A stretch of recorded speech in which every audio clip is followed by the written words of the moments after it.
శ్రీ వెంకటేశాయ నమః. హరే రామ రామ రామ హరే హరే, హరే కృష్ణ కృష్ణ కృష్ణ హరే హరే, హరే రామ రామ హరే హరే, హరే కృష్ణ కృష్ణ కృష్ణ హరే హరే. శుక్లాంబరధరం విష్ణుం శశివర్ణం చతుర్భుజం ప్రసన్నవదనం ధ్యాయేత్ సర్వవిఘ్నోపశాంతయే.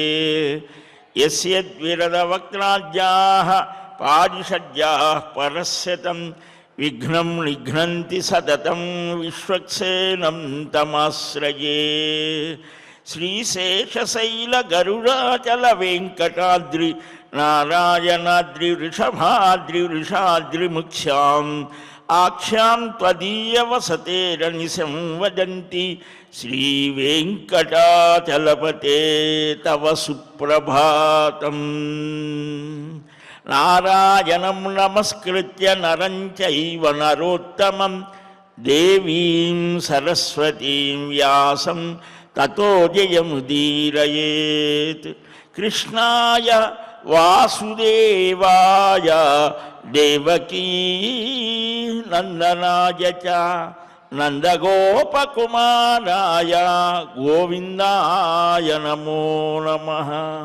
శ్రీలక్ష్మీవల్లభారంభాం విఖనో మునిమధ్యమాం అస్మదాచార్యపర్యంతాం వందే గురుపరంపరాం. అస్మత్శ్రీ గురుచరణారవిందాభ్యాం నమః. పరమగురుభ్యో నమః. సర్వగురుభ్యో నమః. ఏతదాధ్యాత్మమానాఢ్యం వచః కేశధ్వజస్య సహ ఖాండిక్యో అమృతాత్ శ్రుత్వా పునరాహతమీరయన్. కృష్ణ నారాయణ వాసుదేవ శ్రీనివాస వెంకటేశ అని మనం చక్కగా స్మరిస్తూ ఆ అఖిలాండ కోటి బ్రహ్మాండ నాయకుడు, సృష్టి స్థితి లయములకు కారణభూతుడు, ఆ పరమాత్మ ఉచ్ఛ్వాస నిశ్వాసముల ద్వారా ఈ సర్వ ప్రపంచానికి మానవ జాతికి మార్గదర్శకత్వం చేసినటువంటి ఆ వేదస్వరూపుడు ఆయనే. అలాంటి ఆ పరమాత్మ ఉచ్ఛ్వాస నిశ్వాస రూపమైన వేద మంత్రములను ఉపయోగించి ఏ విధంగా భగవద్ ఆరాధన చేయవచ్చో ఆ క్రమాన్ని కూడా మహర్ష్యాదులు భృగ్వత్రి మరీచి కశ్యపాది మహర్షులు తమ గురువులైనటువంటి విఖనో మునీంద్రుల ద్వారా ఉపదేశాత్మకంగా ఆ జ్ఞానాన్ని పొంది నిరంతరం ఆ స్వామికి అర్చనాది కైంకర్యాలు చేసేటువంటి ఈ శుభవేళలో ప్రాతకాలంలో ఆ పరమాత్మ దివ్య సాన్నిధ్యంలో ఈ రోజుని మనం ప్రారంభించుకోబోయేటువంటి సమయంలో పరమాత్మని స్మరించుకొని మన జీవితాన్ని ఆరంభిస్తే అంతా శుభమే జరుగుతుంది. అందువల్లనే ఆ భగవద్ విశేషాలను చక్కగా మనకు సరళీకరించి చెప్పినటువంటి ఆ పురాణ వాన్మయాన్ని 18 పురాణాలు, 18 ఉపపురాణాలు, 18 ఉప పురాణాలు, ఎన్ని రకాలు 4 లక్షలకు పైగా ఉన్నటువంటి శ్లోకాలతో ఆ భగవత్ తత్వాన్ని, ఈ ప్రపంచం యొక్క తత్వాన్ని మనం నేను అని అనుకుంటున్నటువంటి ఈ స్థూలమైనటువంటి శరీరమే నేనా, కాదు కాదయ్యా, దీనిలో నేను అనుకునేది ఏది ఉన్నది, మనస్స బుద్ధ ఇంద్రియాల అనేటువంటి తాత్వికమైనటువంటి చింతన కూడా ఎలాగ చేయాలో కథాకథన ప్రక్రియలో మనకు ఉపదేశిస్తారు మహర్షులు. అలాంటి మహానుభావులలో ప్రాతస్మరణీయుడు వాల్మీకి వ్యాస మహర్షులు. వారు లేకపోతే ఈ భారతీయ సంస్కృతే లేదు, హిందూ ధర్మం అనేదే లేదు.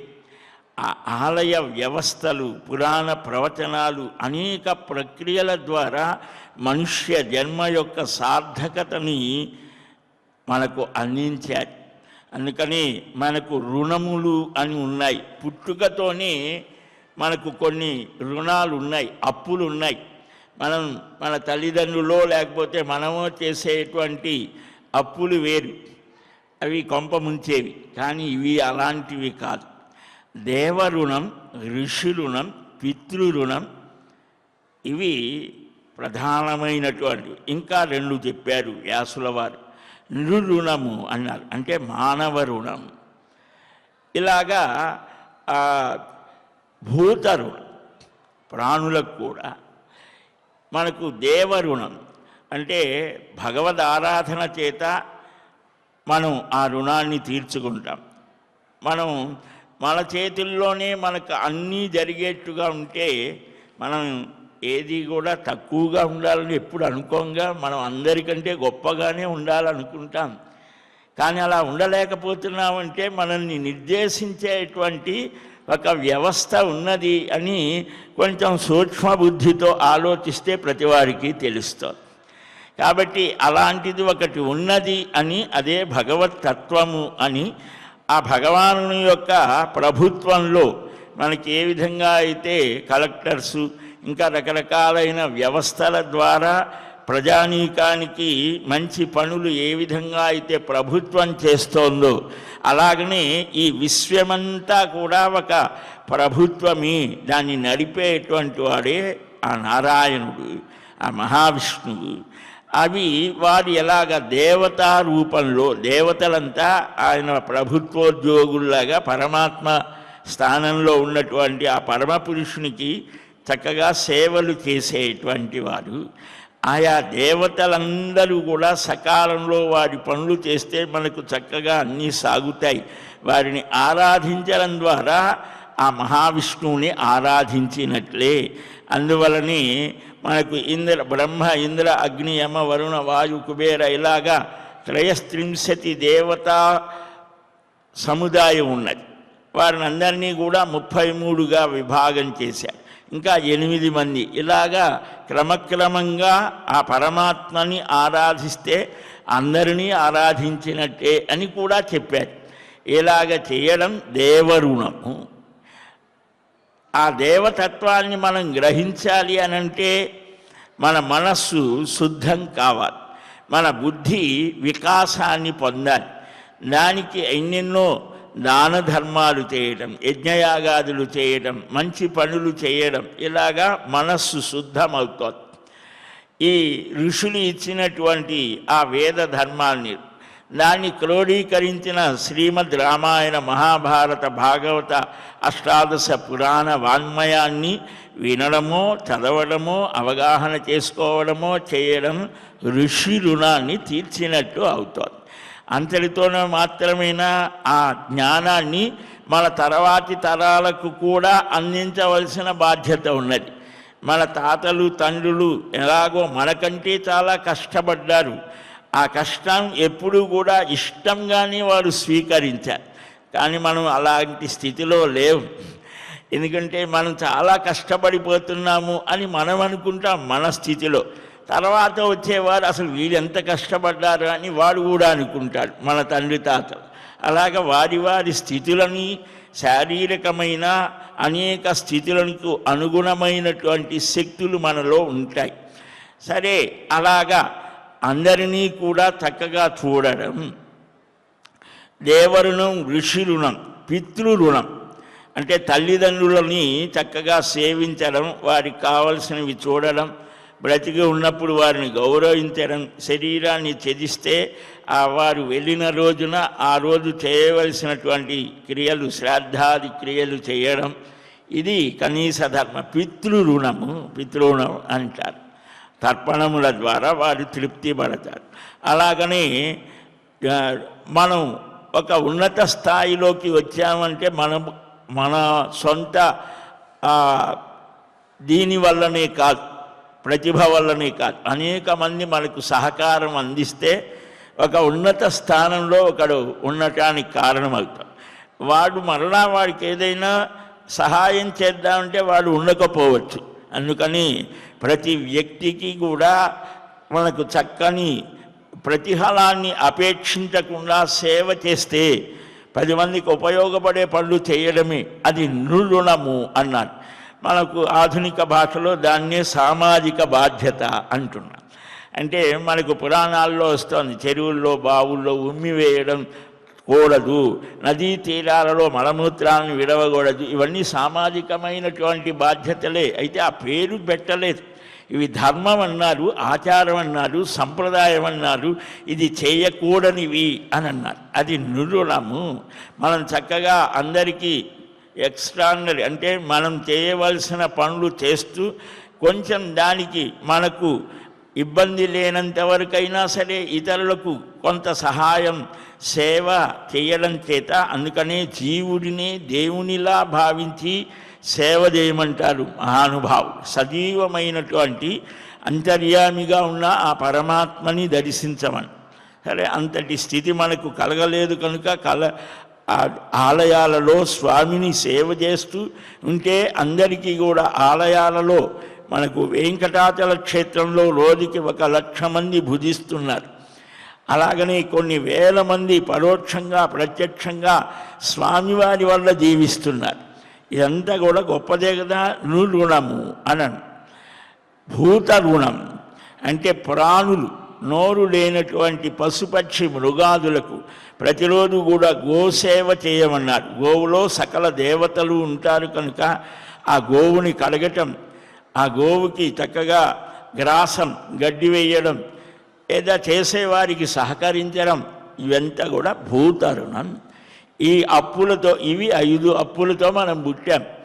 మనం దీనిలో ఎంతవరకు చేయగలిగితే అంతవరకు చేసి కృష్ణ, వాసుదేవ, నారాయణ, ముకుంద నిరంతరం కూడా ఇలాంటి సేవ చేసే భాగ్యాన్ని కలిగించి దానిలో ఎంత ఆనందం ఉన్నదో, ఏ విధమైన స్వార్థాన్ని కోరకుండా సేవ చేయడంలో ఎంతటి ఆనందం ఉన్నదో మనకు హనుమంతుడు, ఆయనకేం అవసరం అండి, లంకకు వెళ్ళి సీతా దర్శనం చేసి తిరిగి వచ్చి రామచంద్రమూర్తికి చెబితే ఆయనకి ఏదైనా పెద్ద కిరీటం పెడతాడా?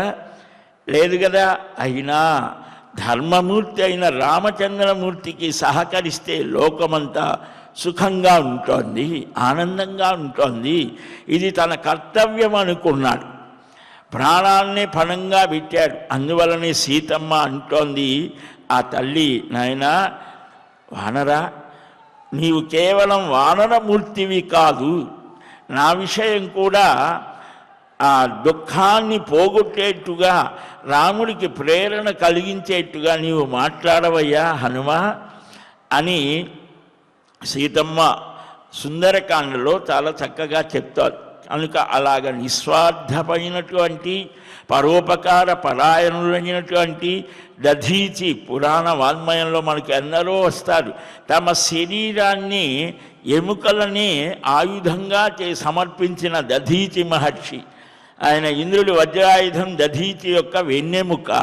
ఎవరైనా సరే మీరు ఎట్లాగైనా సరే నన్ను చంపేసైనా సరే నా వెన్నెముకలతో మీరు ఆయుధం తయారు చేసుకొని లోకానికి బాధని కలిగించే శత్రువుల్ని సంహరించమని అనగలరా?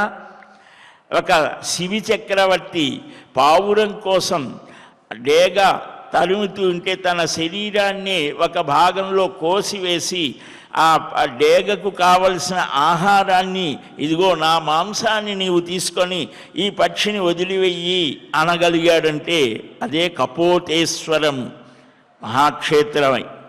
అలాంటి మహనీయులు పుట్టినటువంటిది మన భారతదేశం.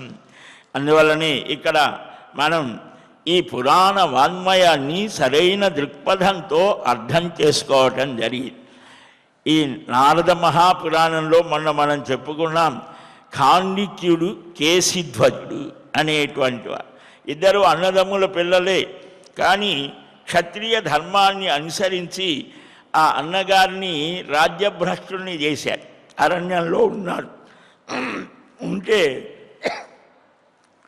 అప్పుడు ఆయన ఒకడు అంటాడు, ఆయన యజ్ఞం చేస్తాడు.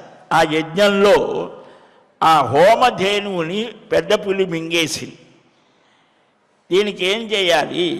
యజ్ఞాశ్వాన్ని అపహరించడం ఇలాగ జరుగుతూ ఉంటే కొందరు ఉంటారు ఎప్పుడు కూడా ఈ సృష్టి ఆరంభం నుంచి మంచి చెడు, ఈ మంచి సద్గుణాలు దుర్గుణాలు ఈ వ్యక్తులు ఇవి ఎప్పుడు ఉంటాయి, వీడి ఘర్షణ ఉంటుంది. మనం ధర్మ ప్రవృత్తితోనే ఉండాలి. యాంతి న్యాయ ప్రవృత్తస్య తిర్యంచోపి సహాయతాం అపంధానంతు గచ్చంతు సోదరోపి విముంచతి. అంటే ధర్మ మార్గంలో న్యాయ మార్గంలో నడిస్తే తిర్యకులు పశుపక్ష్యాదులు కూడా సహకరిస్తాయట. అధర్మ ప్రవృత్తిలో ఉంటే సోదరులు కూడా అసహించుకొని వెళ్ళిపోతారు. రామాయణం యొక్క సారంగా పెద్దలు అనేక శ్లోకాలు చెప్పారు.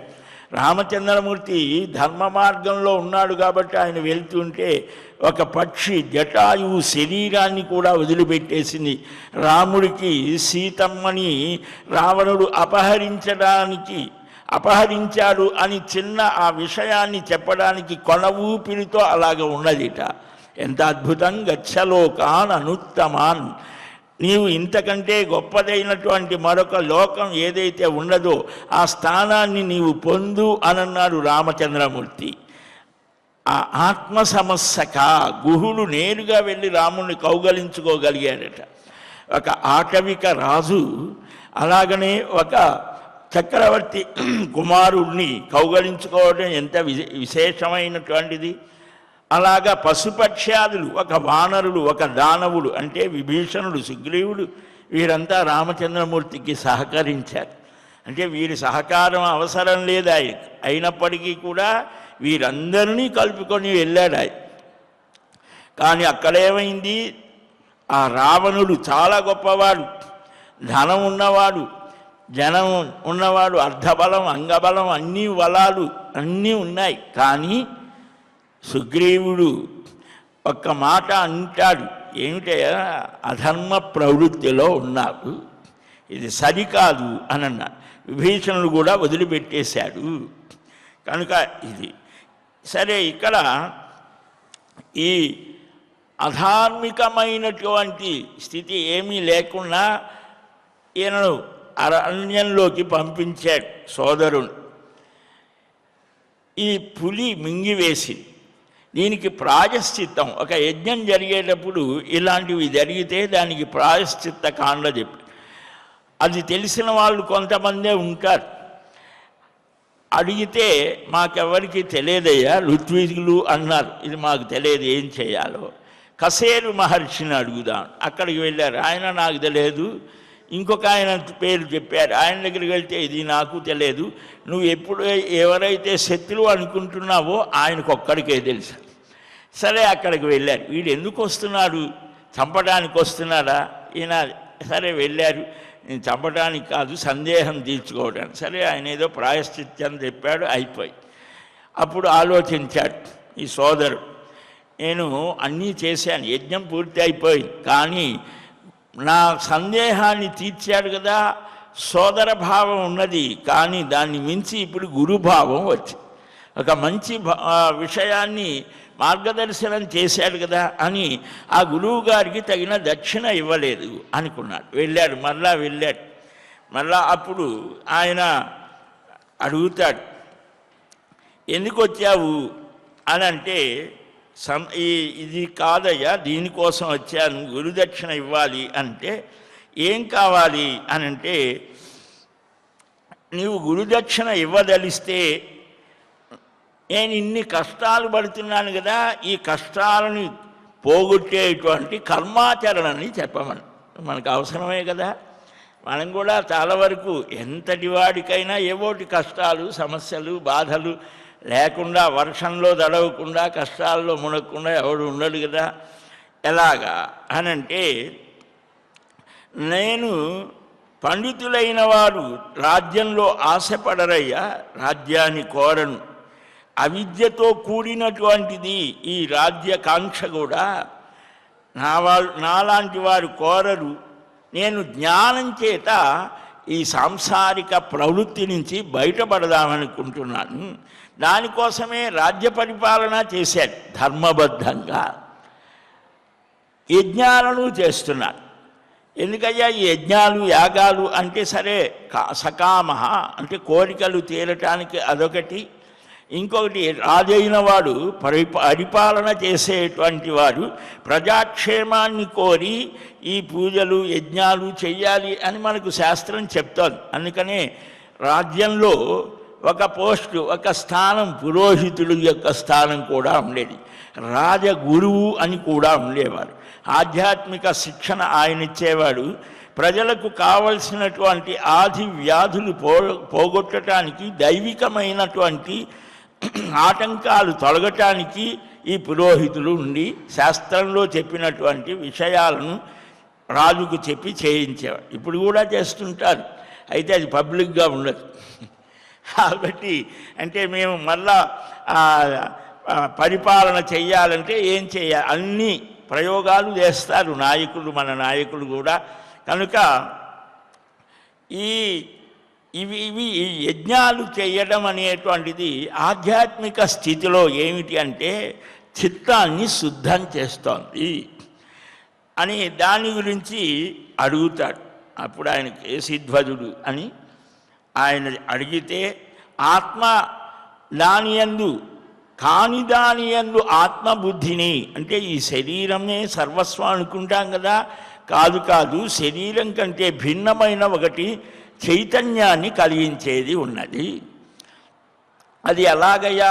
మనం బాగా మేలుకొని ఉన్నప్పుడు అన్నీ వింటాము, చూస్తాము, తింటాము, అన్నీ చేస్తాం, నిద్రపోతాం. ఆ నిద్రలో కూడా 3 దశలు ఉన్నాయి. ఆ నిద్ర పోతూ ఉన్నామనుకోండి, ఎవడన్నా పిలిచాడు వెంటనే మెలకు వస్తాం. ఎందుకని ఆ ఇంద్రియ అంటే చెవి, శ్రోత్రేంద్రియం పనిచేస్తుంది. కన్ను పని చేయకపోతే శ్రోత్రేంద్రియం అది కూడా దాటుతుంది.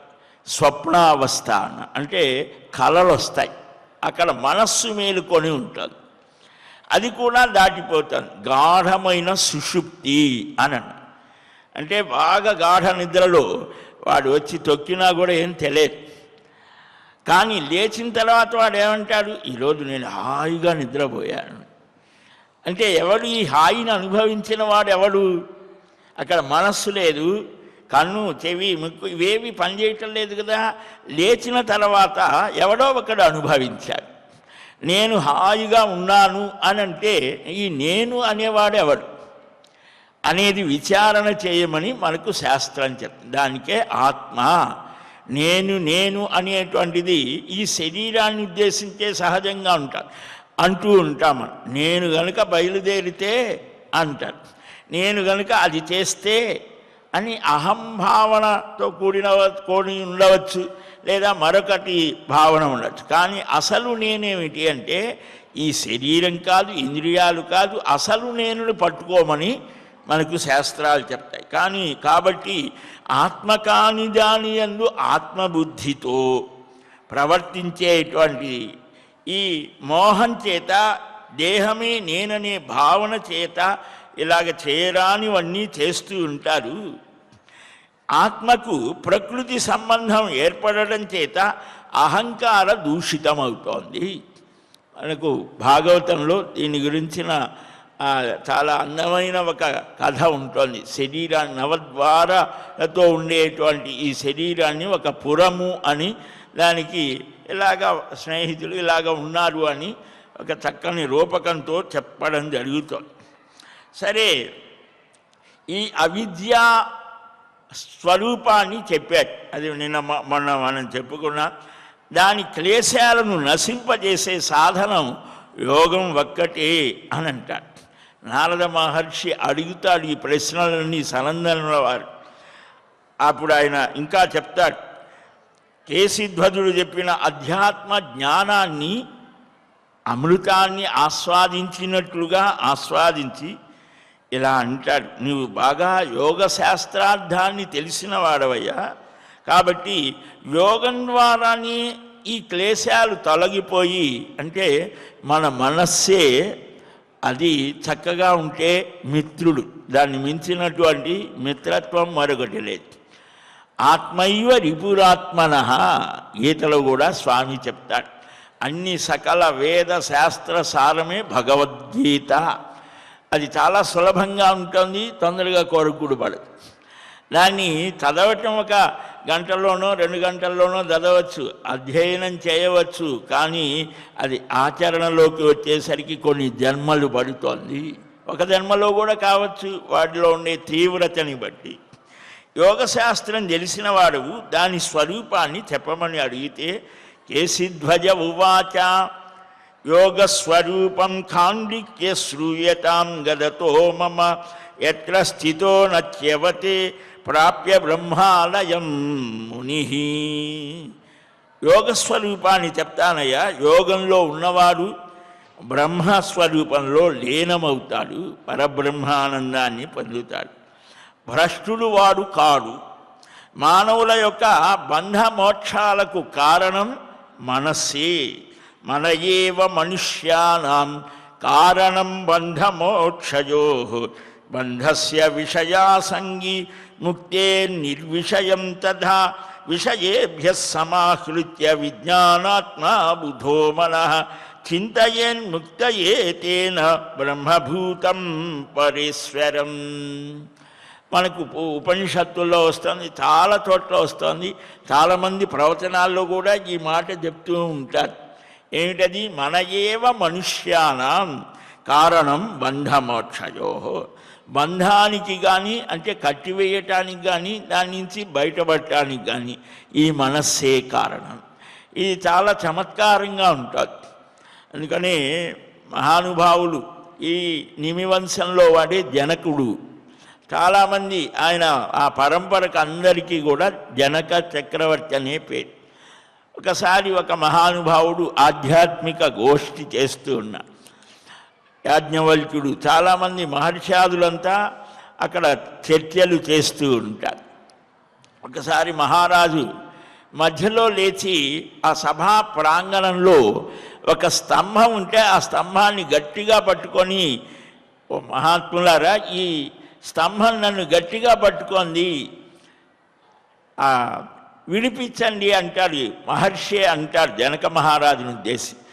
అంటే అందరూ నవ్వుతారు, ఇదేమిటి స్తంభాన్ని నువ్వు గట్టిగా పట్టుకొని ఇది పట్టుకున్నది అంటావు ఏమిటి అని. అంటే ఇప్పుడు అడిగినదే, బంధాన్ని నుంచి విడుదల ఎలాగ పొందాలి అని అంటే దానికి సమాధానంగా ఎన్ని చెప్పినా కూడా మన మనస్సు అది ఆ సరైన స్థితిలో ఉండదు. ప్రాక్టికల్గా చూపించాలి. గురువులు అలాగ చెప్తారట.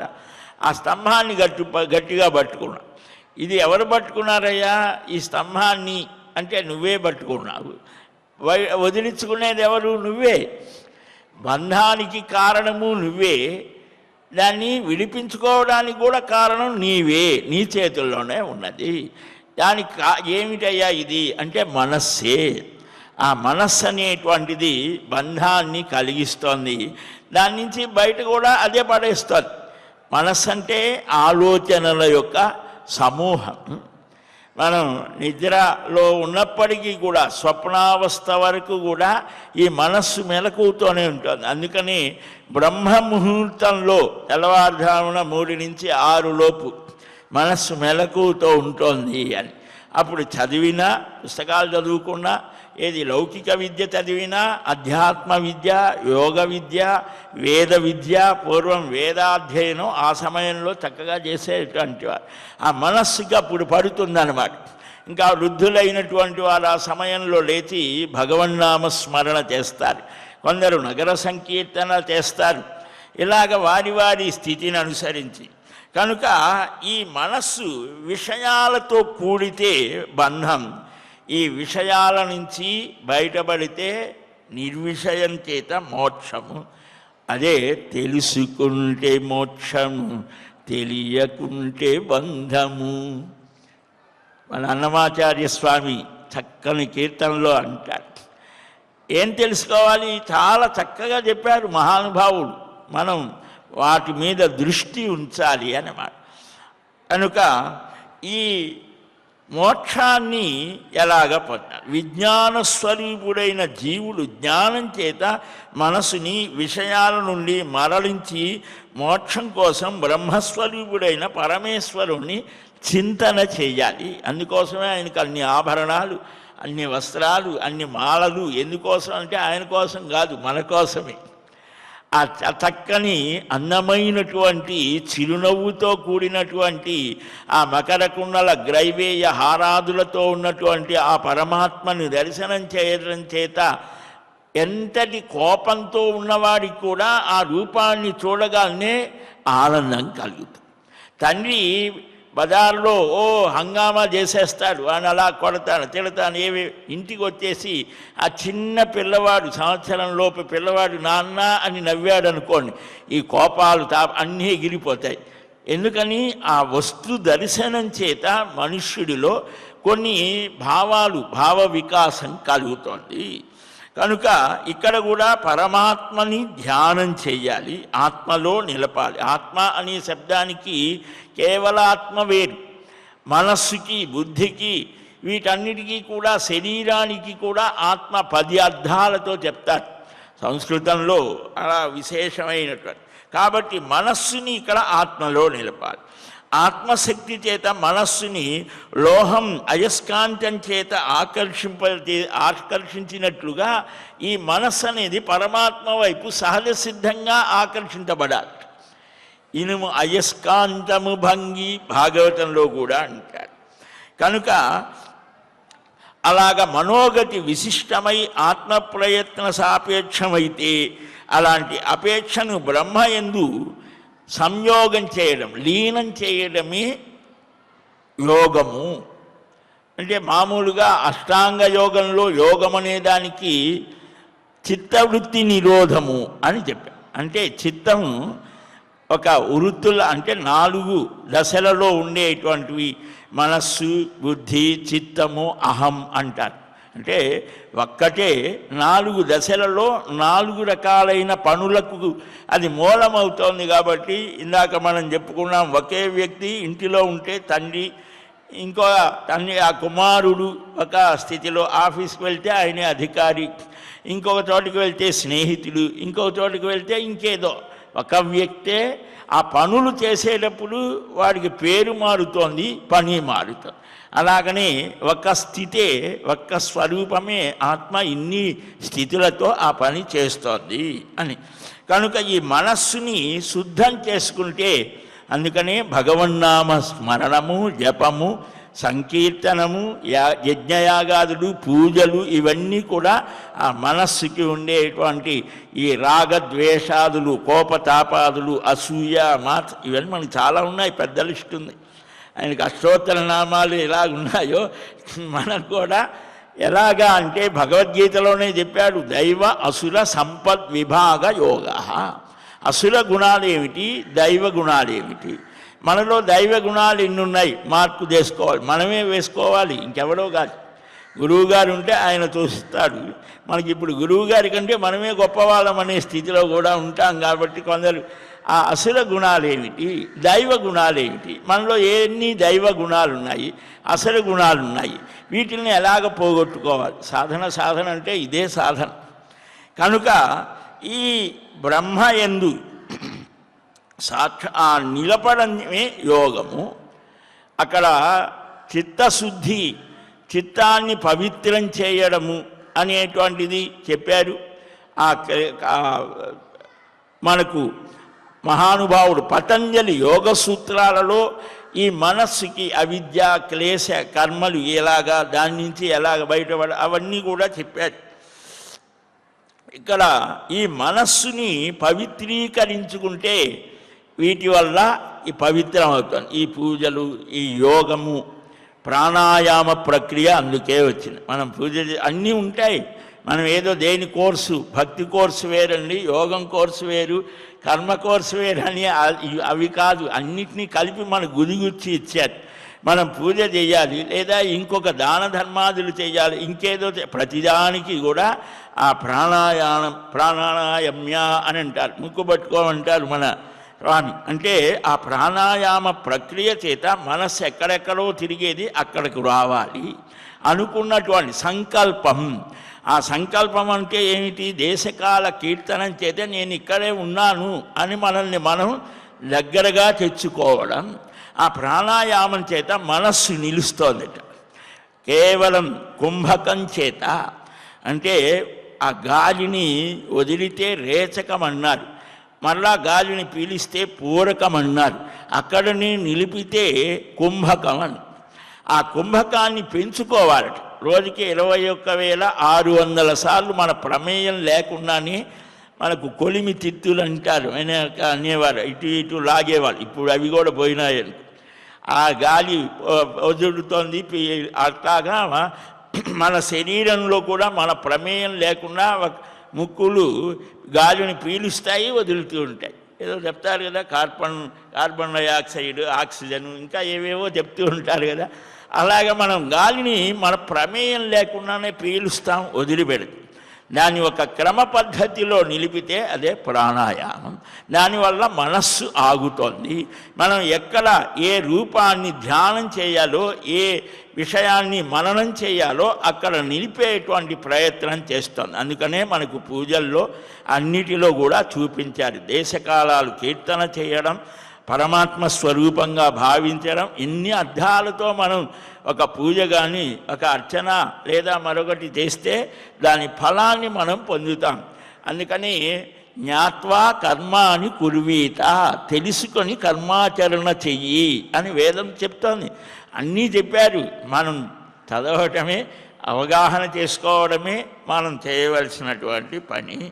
సరే, ఇక్కడ ఏమిటి, ఆ పరబ్రహ్మ యందులు లీనమవడం, మనస్సు లీనమైపోతే తల్లీనం చేత తదాత్మికాహ, భాగవతంలో గోపికలు నిరంతరం ఆ కృష్ణ స్మరణ చేత తల్లీనమైపోయారట. వారు ఏ పని చేసినా విక్రేతు కామాఖిల గోపకన్యా మురారిపాదార్పిత చిత్తవృత్తి దధ్యాధికం మోహవసాదవోచత్ గోవింద దామోదర మాధవేతి. లీలాసుకుల వారు అంటారు గోవింద దామోదర స్తోత్రంలో. అంటే ఎంత చక్కని భావన చేశారంటే, ఆ గోపికలు మధురకు వెళ్ళి పాలు, పెరుగు, వెన్న అమ్ముతూ ఉంటే దధ్యాధికం మోహవసాదవోచత్, ఆ అమ్మేటప్పుడు వారికి ఆ పాలు, పెరుగు, వెన్న తీసుకువెళ్ళారు. శరీరం పనిచేస్తోంది, నడిచి వెళ్ళారు. కానీ అక్కడికి వెళ్ళి పాలో పెరుగో అని కేకలు పెట్టాలి కదా, అలాగ చేయలేదుట. గోవింద దామోదర మాధవేతి, గోవింద దామోదర మాధవ అని కేకలు పెడుతున్నారట. అంటే మనం ఎలాగ ఉంటే ఒకరోజు అలాగ అయిందనుకోండి, ఆ తీసుకునేవాడికి కూడా అది అభ్యాసం అయిపోతుంది. మా చిన్నప్పుడు మా ఊళ్ళో ఒక ఆయన వచ్చేవాడు, ఉప్పు అమ్మేవాడు. ఉప్పు అని అరిచేవాడు కాదు, గోవింద కృష్ణ అని పెద్దగా అరుస్తూ ఉండేవాడు.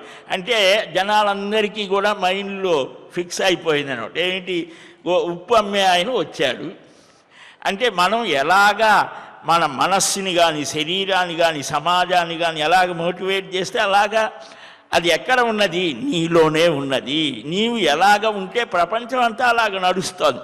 కనుక ఈ మనస్సే అన్నిటికీ కారణము అని ఈ బ్రహ్మలో లీనం చేయడం.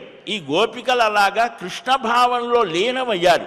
అందుకని మహానుభావుడు నారద మహర్షి చెప్తాడు, యథా వ్రజగోపికానాం, ఆ గోపికలకు మించినటువంటి భక్తి తాదాత్మ్యాన్ని పొందినవారు మరొకరు లేరయ్యా.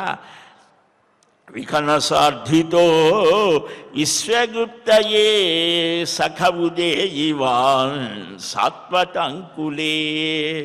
ఆ గోపికా గీతలు భాగవతంలో ఎంత అద్భుతంగా ఆ ఆత్మాగానాన్ని నస్మరుహు, తమ ఇంటిని, భర్తల్ని, అన్నిటినీ మరిచిపోయి ఆయన కనిపించి అలాగా దర్శనం ఇచ్చి మళ్ళా అంతర్ధానం అయ్యాడు. ఎందుకోసం, మేమే గొప్పవాళ్ళం అనుకున్నారు, అంతే అంతర్ధానం అయిపోయాడు. ఆ చెట్టు పుట్ట, రాయి రాప, అర్ధరాత్రి, ఆ శరత్ ఋతువులో పూర్ణిమ రోజున కృష్ణుణ్ణి అన్వేషిస్తూ ఏడ్చారట. ఆ ఏడుపు ఒక అందమైన గానమై, భగవద్ విషయంలో ఏడిస్తే అది చాలా గొప్పది, అంత తొందరగా రాదు. భగవద్ విషయంలో ఏడుపు వస్తుందా? భార్య విషయంలో భర్తకు కానీ, భర్త విషయంలో భార్యకు కానీ, వీరిద్దరికి పిల్లల విషయంలో కానీ ఏడుపు వస్తుంది. కానీ భగవద్ విషయంలో వస్తే వాడు చాలా గొప్ప మహాత్ముడే. రామకృష్ణ పరమహంస మొదలైన మహానుభావులంతా అలాగని. కనుక ఈ ధర్మ ఉపలక్షణ అయినటువంటి యోగం కలిగిన వాడే యోగి. అత్యంత విశిష్టమైన స్థితి ఇది. వాడినే ముముక్షువు అని అంటారు. అంటే కేవలం మోక్షాన్ని కోరేవాడు. వారికి ధర్మాలు అందరికీ అన్ని ధర్మాలు కాదు, ముముక్షువుగా ఉండాలి అంటే కేవలం మోక్షాన్నే కోరేవాడికి ఏ ధర్మాలు ఉండాలి, ఏ లక్షణాలు ఉండాలి, ఇవి చెప్తూ ఉన్నాడు. మనసుని ఆత్మలో యోగం చేయడం చేత నిలపడం చేత యోగి అవుతాడు. సమాధి నిష్పన్నమైతే ఆ పరబ్రహ్మతత్వాన్ని వాడు పొందుతాడు. రెండు రకాలుగా చెప్పారు, ముముక్షువు బుభుక్షువు అని. అంటే మోక్షాన్ని కోరేవాడు ఒక రకం, బుభుక్షువు కేవలం ఆహారం తీసుకోవటం, నిద్రపోవటం, సంతానం పొందటం, ఆభరణాలు ఇలాగ భోగానుభవం కోసం ప్రయత్నించేవాడు బుభుక్షువు. ఇలాగా చాలా రకాలుగా మనుష్యుల్ని వర్గీకరించారు. వాటిల్లో ముముక్షు అయినటువంటి వాడు ఆ యోగా స్వాధ్యాయనాది ప్రక్రియల చేత ఏ విధంగా పరమాత్మ దర్శన అనుభూతిని పొందవచ్చో ఈ నారద మహాపురాణంలో చెప్పినటువంటి విషయం ఇది. మనకు కూడా మన కోసమే కాబట్టి మనుష్యుడైనటువంటి వాడు ఆ సర్వోత్తమమైన స్థితిని పొందాలంటే ఏం చేయాలి, ఆ సాధనా క్రమాన్ని చెప్పారు. దాన్ని మనం చక్కగా అనుసరించి ఆచరించి శ్రీవారి అనుగ్రహం పొందుదాం.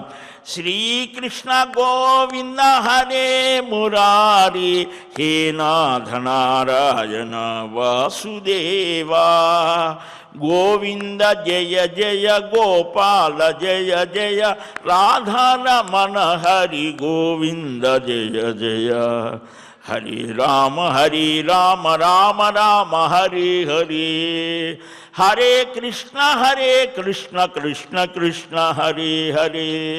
స్వస్తి ప్రజాభ్యః పరిపాలయంతాం న్యాయేన మార్గేణ మహీం మహీషాః. గోబ్రాహ్మణేభ్యः శుభమస్తు నిత్యం. లోకాः సమస్తాः సుఖినో భవంతు. కాలే వర్షదు పర్జన్యః పృథివీ సస్యశాలిని.